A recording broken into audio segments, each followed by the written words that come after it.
wrote a post on my Facebook page there the other day. Simple post. How can I help you today? And people are just writing different questions back in there. So one woman needed an immersion replaced. Someone else needed a wash machine replaced. Somebody asked a question which I'll read now, and then somebody wrote back by mailing me back. So they'd asked me a question and I never got back to them. Somebody looking for a house. Anyways, an interesting post, and people are just writing a bit of nonsense there as well, all in a bit of crack. Somebody says, the problem is listening to your content on the phone screen. The phone screen must be on, but it's very hard when it's in the pocket. So he wanted me to be able to allow him to listen to my content while his phone is on lock screen. And in order to do that, he needed to go and listen to the podcast. So if you're interested in listening to some longer term content, 30 minutes or so an episode there where you don't need to go near your phone, the podcast is the way to go. But we're gonna handle a question here asked by one of the guys, and I'll read it out. I would love to see you do a video. I'd love to see a video of you explaining the taxes of renting out a house. I've heard many stories of landlords getting out of the business as they don't make profit after mortgage and taxes. Also, the vetting process of how you'd go about picking tenants. Let's talk about the vetting process of tenants first, right? The ultimate way to vet a tenant, in my opinion, is just to go to the house where they are currently living and ask them how long they're living in that property and find out why they're moving out of the property, and look at the condition of the property that they're living in, and the condition of the property that they're moving out of after 3 years or 5 years or whatever the case may be. Well, you can bet your life that will be the condition of your property after they're going to be moving out with you. And it's a simple little way. The difficulty with that approach or with that strategy is that it doesn't work for people if you're taking them out of sheltered accommodation or if they're literally homeless. So that kind of falls flat on its face. What we found is sometimes, like, if you're helping people who are homeless, or, you know, like they're proper homeless, not just like, there's homeless as in they've been renting and they're between houses, and then there's homeless as in they literally have nowhere to live, they're living in a hostel. And you normally find that those guys are homeless not because of a lack of a house, although that sounds a bit crazy. They're homeless because of something else that's going on in the background. Sometimes these guys do have issues, and it's hard for you to get a handle on that. And then I've started to be a counsellor in certain instances where there's all sorts of antics going on in people's lives, and then I become part of their life because they're now living in my house, and it's all sorts of mad stuff that goes on there. So you have to be careful with the likes of that. So yeah, look at vetting the tenants is the simplest way. After that, then you really need to just use your gut instinct. Probably what went against me more times than anything else is I see a guy or a girl or a family, and I kind of more pity them. I want them to be the right person as opposed to them actually being the right person, and I'm just trying to find something going on in their personality for me to cling on and say they're good people, give them the house.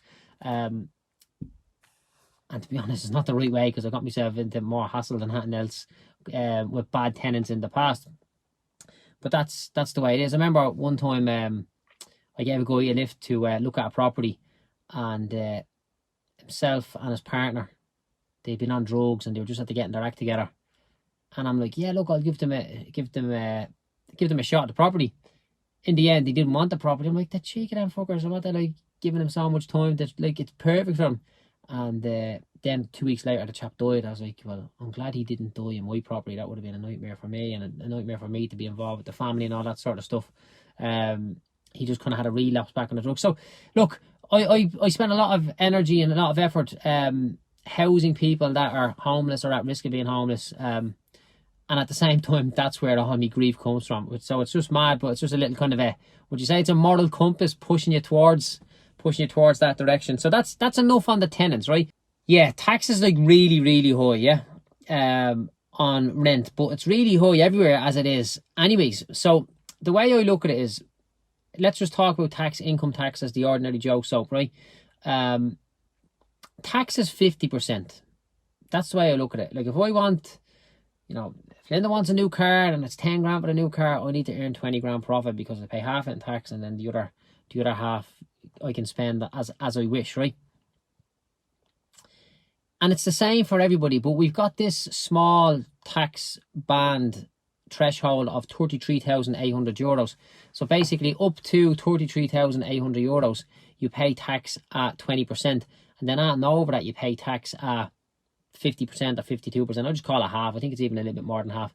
But the way it works out is, on your first 100 grand, you pay about 40 grand or so in tax. And over your first 100 grand, you pay 50 grand in tax. So that's the simplest way that I look at it. And they're just round numbers. And to be honest, that's as much info as I need, because I'm just plowing on. It's half, right?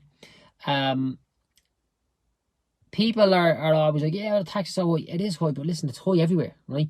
And a big mistake I see people making when it comes to their own tax is they're trying to stay in the 20% tax bracket, which is crazy, because nobody ever got rich on 33,800 quid a year. It's just it's numerically impossible to get rich on those numbers.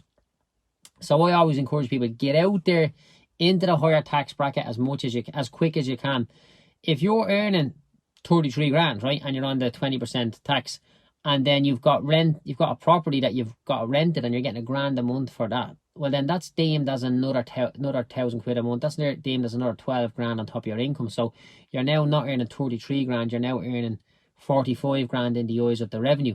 The difficulty you have is there may be no money left off the rental property where you collect 1,000 quid a month. Make sense? So there'll be no money left, but yet you're pushed into the higher tax bracket, which means you need to top it up even more. And that's what I think throws a lot of people off. We've got these PRSI, USC, all these different scams that the government add on to get more money out of us. I don't believe we get anything back from them, but they keep telling us we do, But I think that's the big thing that catches people out, is that they're getting 1,000 quid a month in rent and they're paying 1,000 quid on the mortgage, but yet their tax has gone up because now they're deemed to be in the higher tax rate, So you need to be careful on that. The other thing where I see people getting caught out on with the tax is that they believe that because they take in 1,000 quid a month and they're only paying out 1,000 quid a month, they have no tax liability, they're break even. The problem is that it's not the case, because some of the bills that they pay out of that €1,000 a month is actually non-tax deductible, right? And I've just got a couple of little notes here, right? So if I just done an example, purchase price 200 grand, rent 2 grand a month, what would you be paying on that? Roughly, you'd be paying a mortgage of 900 quid. You'd be paying property tax of around 350 quid. You'd be paying maintenance of around 250 quid a month. And then we have some more taxes, and I'll talk about that. I'll talk about the taxes in its entirety now in a minute. Maintenance, you might be saying, I wouldn't pay 250 quid a month. Should I go months before the tenant ever rings me? Of course you go months before the tenant rings you. But then you have a gas boiler, that's 2 grand to get replaced, thereabouts. You'll have a bit of maintenance on the roof that need to be done every couple of years. You've got these bills that come in every now and then, and they clatter you out, yeah.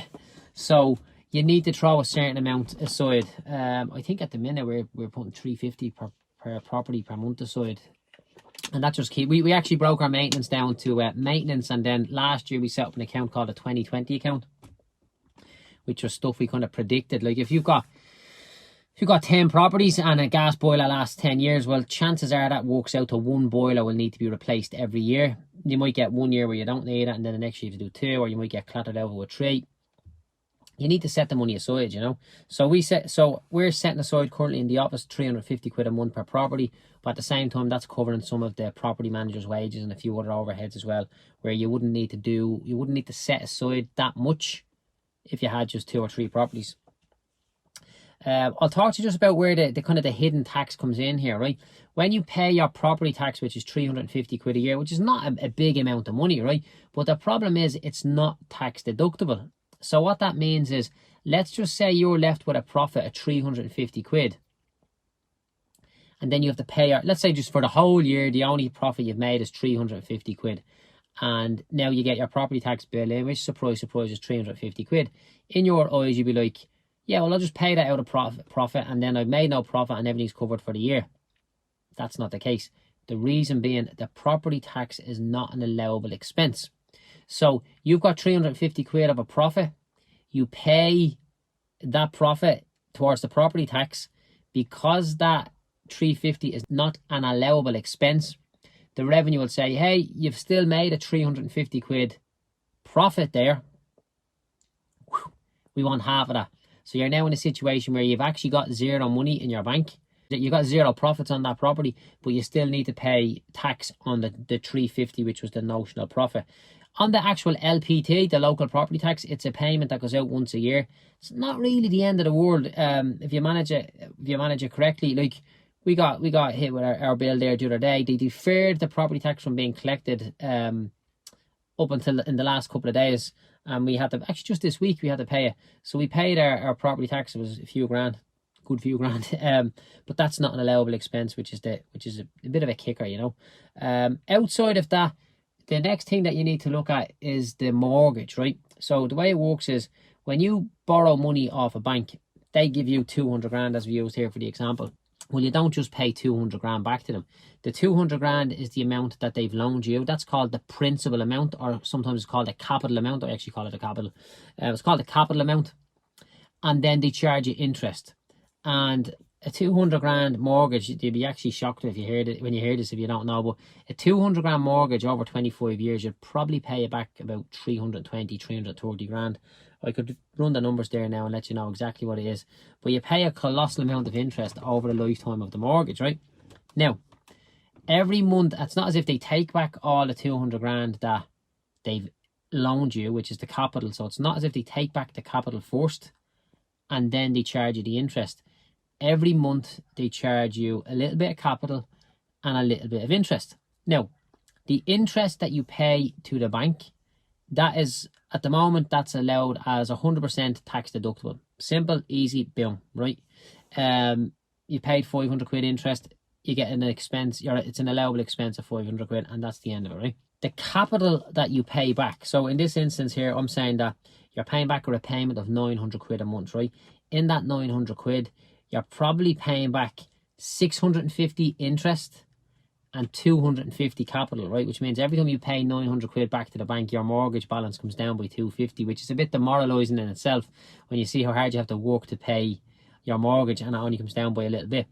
The 650, allowable as an expense, no problem, easy peasy. The 250 is not an allowable expense. So like what I was using as the example with the local property tax there, they view that as profit, which means you have to pay the tax on that again. So if I was paying capital of 250 quid, well, that's 250 quid from an after-tax amount, so I need to pay the same 250 again. So what you actually do is when you're adding up your monthly outgoings, your mortgage, your maintenance, you have to actually add in an amount for the tax on the capital of your mortgage, if that makes sense, you know. So the way we work it is just to keep it loose numbers. Whatever you pay in capital, you need to set aside the same amount again. Now, I've been shouting about this stuff for people for years, and then they go off and they do deals, and then they come back and they're like, oh, I'm not making any money on the deal. I'm like, yeah, no, you're not. I could see, like, within literally 30 seconds of you presenting the numbers that you weren't going to make any money on the deal. The way I've got two rules of thumb, yeah. Always aim for 1% per month. So whatever you buy a property for, make sure you get 1% of that value back in rent every month. So that means if you pay 200 grand, you must get 2 grand a month. If you pay 150 grand, you must get at least 1,500 a month. And if you pay 100 grand, you must get £1,000 a month. If you don't aim for those numbers, you're goosed, right? You're going to get caught out there later on. And then people will be like, oh yeah, well, that's different for you up in Dublin. That's different. Listen, it's not different, because the rent is more expensive in Dublin, but the houses are a hell of a lot more expensive as well, right? So the real thing you need to be careful of here is your yield. So you're looking for a 12% yield, which equates to 1% rental income every month based on the purchase price. Simple as that. So when I'm looking at a deal, I'm like, is that 12%? If it's not 12%, I ain't going near it. And will I go after a deal if it's not 12%? Yeah, well, yeah. But that's the benchmark. But there has to be a bit of justification as to why I would go after a property. So you might be buying something with a bit of a site on it, or there might be a bit of an upside of some sort. Whatever the case may be, you go out and you have a look at it. But that's the benchmark, 12%, you know. Another simple way of looking at it is if whatever you pay on your mortgage, if you add 50% to that. So if your mortgage is £1,000, if you add 50% to that, which is 1,500 quid, now this is very crude, right? But it works bang on, right? Which is mad, right? So if your 1,000 quid a month is your mortgage or payment, add 50% to that, which is another 500, it's 1,500 quid. That's your break-even point per month, and that allows you a little bit for your maintenance as well. Simple as that. So whatever the mortgage is, stick 50% on it. So if your mortgage is £2,000, you need to stick 50% on top of that again, which is another 1,000. So now you're at £3,000, and anything over and above the £3,000 that you get will cover your expenses on the property. If it's 800 quid, add another 400 onto it, and then adding over the 1,200 quid you get is disposable income from that property. It's hard enough to make the numbers work, to be honest, in a lot of instances. And look, I do a bit of business coaching. Well, I do a good bit of business coaching. That's one of my main businesses these days. But I do a little bit of business, or do a little bit of property training. I've got a small group of people, about 30 clients there, right? The problem for most guys is they can't find the deals and they can't make it work, and they're lacking just a few little things to get their deals over the line. And I'm pushing them all the time, 1% a month or don't go near it, 1% a month or don't go near it. And then sometimes people get agitated or they get pissed off because I'm telling them not to do certain deals. And then they might go and do a deal, and the problem is a curveball comes in and you're left tight then, you know. That's really what it is, you know. We're ramping up there. You might have heard me talking about Joe's Investment Bank. So we are caught between two, the Bank of Joe and Joe's Investment Bank. So we're ramping up now, and we're actually getting better at what we do, in that we're not doing any bigger deals, but we're just doing the same deals and more of them. So I don't know what our deal number is at now, this part, and we're just beyond halfway through the year, but we're definitely on 7 or 8 deals for the year, which is good. So we're doing one a month now, which is good, and we want to keep going. But my plan now over the next one, because there's so many people approaching me looking for me to help them with their property investing, and I'm happy to help them, there's no problem. The difficulty is most of them don't really get the results, you know. So we're looking at putting a package together where someone comes in, look, Joe, I want to do a deal. Right, listen, I'll do the deal for you. You can bring something to the table. You can bring a bit of cash. You can bring a mortgage. You can bring something. So we're looking to do it by way of more of a joint venture, because a lot of the lads are losing heart and they're getting demotivated before they get the first deal over the line. So we're always looking at ways where we can improve our business. We can be of more value to our clients as well. And it's all good stuff, you know. Like, at the end of the day, people are always going to need somewhere to live. They're always going to need somewhere to live. Taxes get brought in, this and that, and you do need to be careful. And there's a lot of landlords exiting the market all the time. I'm a little bit different, so it probably sounds a little bit hypocritical. Like, we're going at and we're doing more and more. Look, I'm 36 years of age, so I can do this for another 30 years, right? I've got plenty of juice in the tank here, right?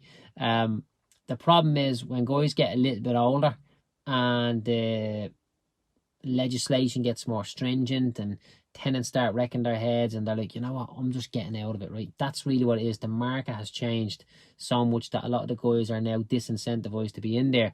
Where I'm like, look, I'm going to plough in, you know, I'm going to plough on, I'm going to do as many deals as I can, I'm going to get closer to completing my mission and keep going at it. The challenge or the difficulty at the minute is we've got an interesting scenario going on there. The Residential Tenancy Act is the law that governs the relationship between tenants and landlords and all that, and that's enforced by the RTB. There's a crazy thing. Maybe I'm just paying attention to the wrong thing, or I'm paying attention I'm paying attention to it too much, but I don't particularly have much faith in the RTB. They seem to be very pro-tenant all the time, and if a tenant gets awarded damages against the landlord, the tenant does get the money. if the landlord gets awarded damages against the tenant does a burner and you've no chance of getting the money. So I'm very sceptical of how they operate in the RTB. However, I'm looking at these tenant activists and they're also sceptical of the RTB. So it's like nobody trusts the governing body there, which is absolutely crazy, you know. So there's a lot of animosity in the marketplace there at the minute between, I suppose it's at a high level. There's no animosity about us in our, like, we've got an amazing group of tenants and we get on really, really well. We had a lot of problem tenants at one stage and tenants with problems and they cause more problems for us. But luckily enough now we've got a really good group of tenants. The problem going forward in the marketplace is, I believe it's turning into a kick the landlord economy, right? Taxing for this, taxing for that. At the minute now, there's legislation coming out that says you can't be put out of your house until January, even if you're not paying rent, right?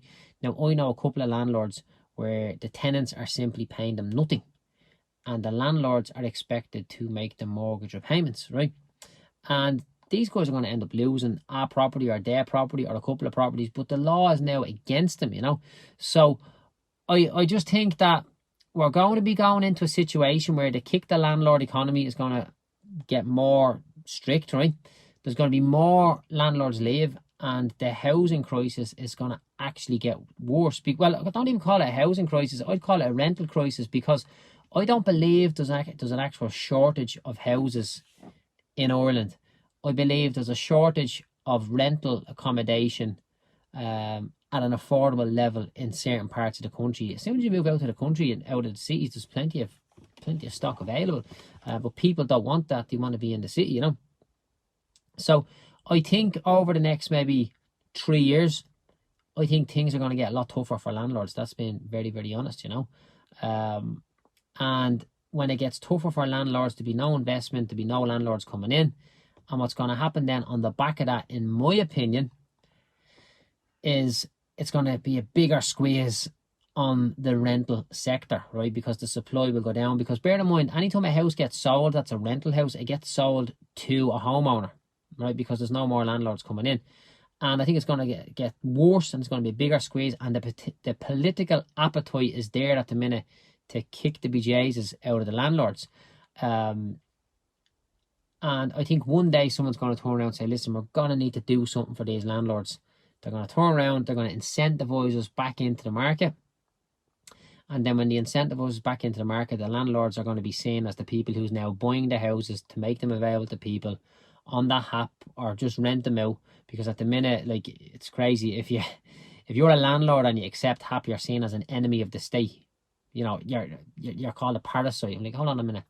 I'm buying a house and I'm giving it to the government to rent it to someone else. And the person that's living there, they're effectively getting the house for free. But but I'm renting it. I'm buying it and I'm collecting rent from the government. And now, you know, it's a mad vibe out there at the minute, you know. So what will happen is that will get worse and then it will get better. And I think a little bit of equilibrium will come into the market then at that stage. I hope it does, to be honest, because I've seen the attitude change towards landlords over the last little while. And it's crazy. It's crazy, you know. It's mad stuff. Look, I get me fair bit of grief over from time to time, but maybe I deserve all that. I put my neck out there to be. I've raised my head up to for people to take shots at it, you know. But look, at the end of the day, once you're doing the right thing, and the right thing, in my opinion, is providing good quality accommodation to people who deserve it and respect it and treat it well. Overall, we'll be doing okay. What I would say to people is, if you're considering getting into property, buying one house is probably not the best idea in the world. If you're getting in, try and make a plan to get in and buy 5 houses. But you don't buy 5 houses at once. You buy 5 houses over a period of time. And the reason for that is, if you've got one tenant and that one guy doesn't pay you rent, well then 100% of your tenants are not paying their rent. Whereas if you've got 5 properties and one guy doesn't pay his rent, well, now you've only got 20% of your rent not getting collected, and at least you have other money coming in. So, like, the bigger you get, the easier it gets, if that makes sense. So, for example, in our office there, we're managing a good few properties now. There's always arrears payments coming in. So we probably have, say, 5 grand's worth of uncollected rent every month. Now you collect it the following month and there might be some reason why somebody got disconnected off the social, or there's always something, right? If you only had one property and your tenant was in that kind of group, you'd be snookered, where we can just shoulder it and we know we'll catch up on it the next day. And also our maintenance cost is very high per property at the minute, but within that maintenance cost we've got a property manager, so his wages is basically getting paid out of the maintenance money, right? Now what that will do for us is, whilst it's more expensive at the minute, it means I personally don't need to respond to any of the damages or any of the breakages or the maintenance that happens in any of the properties. And we could probably double our portfolio based on that one property manager being there. So after we get over this initial hump, our maintenance costs will be cheaper per property than somebody who has 2 or 3 properties then, you know. So at the minute we're paying more. But, you know, it's like, as your business grows, you need to put a layer of management. So you've got those doing the work, and then you've got those watching those who are doing the work. So if you're a landlord and you're just starting off, you'll be just doing the work. Whereas as your portfolio grows, then you'll be watching those who are doing the work. And that just adds in another layer of cost there, you know. So, look, that's the story, guys. Just simple rule of thumb, aim for 1% per month. And outside, and if anybody wants any help with that, feel free to give me a shout. You can catch me on info@joedoyle.ie. You can send me a message on my Facebook page. I'm fairly contactable. I'm on Facebook, I'm on Twitter, I'm on Instagram, I'm on TikTok, and I'm at info@joedoyle.ie. So you can catch me anywhere. I do believe that everybody should go out and make a go of it, you know, and at least go and learn. You know, learn, do something. I think everybody should have 4 rental properties plus their own home paid for in full. I think that's what they should do, and that gives a good base of wealth for future generations to add to then, you know. So guys, listen, I will leave that with you. Thank you very much for listening, for watching, and I'll see you at the top.